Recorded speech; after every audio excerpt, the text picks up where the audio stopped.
Mais l'obésité gagne aussi les enfants et les adolescents. En Belgique, un enfant sur 10 souffre d'un excès pondéral. Ces enfants qui pratiquent ici un sport martial ont tous un problème de poids et sont en internat diététique pour 1 an à Clairvallon, à Ottignies. Les enfants qu'on accueille à Clairvallon sont des enfants qui ont entre 8 ans et 18 ans maximum.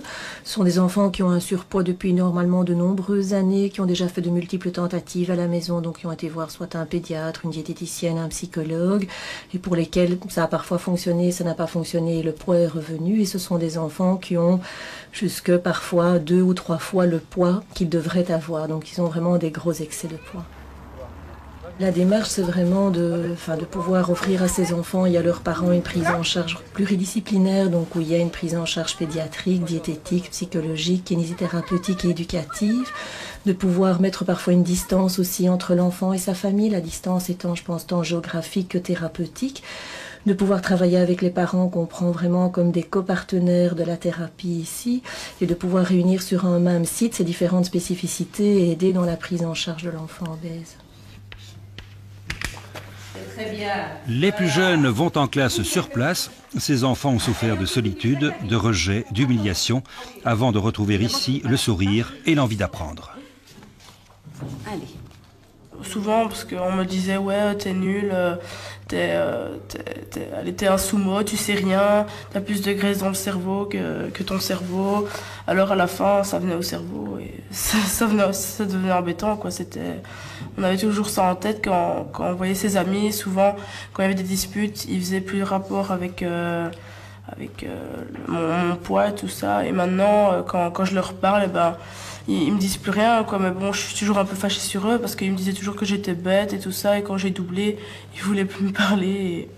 Combien de kilos est-ce que tu pèses? Maintenant, j'en pèse 72. Tu en as perdu quelques-uns? Ouais, 20. Pas mal, ça. D'après toi, pourquoi est-ce que tu as pris du poids comme ça? Souvent, les enfants obèses, c'est parce qu'ils ont eu des problèmes. C'est pas parce qu'ils sont paresseux. Enfin, peut-être qu'ils sont paresseux, mais c'est souvent parce qu'il y a eu des problèmes dans leur famille. Et moi, c'est pour ça. Et toi, tu as eu des problèmes dans ta famille? Ouais. Avec tes parents? C'est pas avec mes parents. C'est avec des amis et des problèmes. Et maintenant, ça va mieux? Ouais. Est-ce que le problème de poids a une incidence sur la qualité de leur réveil en classe, par exemple? Oui, au début, oui. Un manque d'énergie. Ces enfants qui sont très vite fatigués malgré tout. Oui, ça sûrement. Ils ne sont pas très dynamiques au départ. Maintenant, c'est le contraire. Hein. Une fois qu'ils perdent du poids, ils se sentent bien dans leur peau. Et puis voilà. C'est des enfants qu'on oublie, hein. On oublie dans un coin, hein, dans une grande classe. C'est pas des enfants dérangeants, hein. C'est pas des enfants turbulents. Aurélie, c'est Marie, c'est Victor. Ces enfants font aussi l'objet d'une prise en charge psychologique, car pour eux, la nourriture est souvent devenue un refuge contre les épreuves de la vie. Alors qu'est-ce qui fait qu'on prend du poids? Il n'y a pas de règle générale. Je pense que chaque fois qu'on est confronté, qu'on voit en entretien un enfant qui souffre de problèmes de poids, chaque situation est différente. Mais il peut arriver qu'on prend du poids et qu'on se réfugie dans la nourriture et que ce soit réactionnel à un événement de vie plus difficile à gérer, plus stressant, plus douloureux.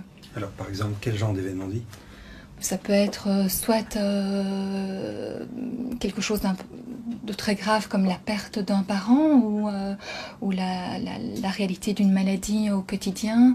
Ça peut être une situation scolaire plus difficile, un divorce qui se passe mal ou simplement la traduction d'un ennui ou d'une inactivité, de ne pas savoir comment gérer son temps libre au quotidien. 2 fois 8, hein, les deux côtés. Aujourd'hui, un potage à l'oignon, après un grenadin de dinde avec une potée aux haricots verts, tout ça de régime bien sûr, et comme dessert un fruit. Cela dit, à Clairvallon, l'approche est diététique aussi. Ici, on ne parle pas de régime, mais de nourriture équilibrée, et les portions sont calculées en fonction des besoins caloriques de chacun, et non en fonction des kilos à perdre. Le but, c'est d'oublier les mauvaises habitudes alimentaires. Alors, la plupart des enfants ne déjeunent pas le matin, à peu près 9 enfants sur 10 ne mangent pas avant d'aller à l'école.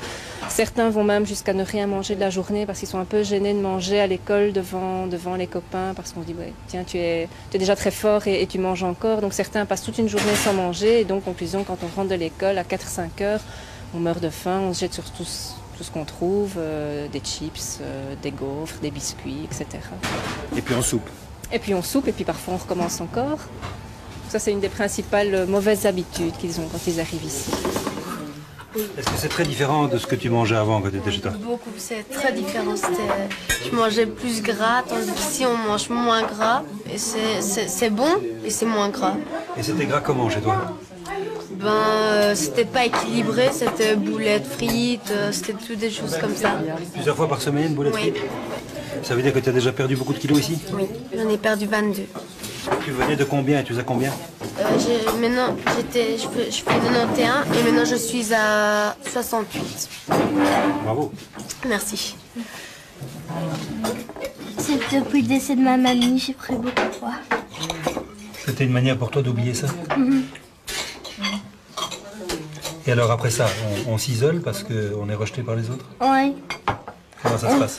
On veut prendre plus de place, on se dit oh faut pas m'oublier, je suis toujours là.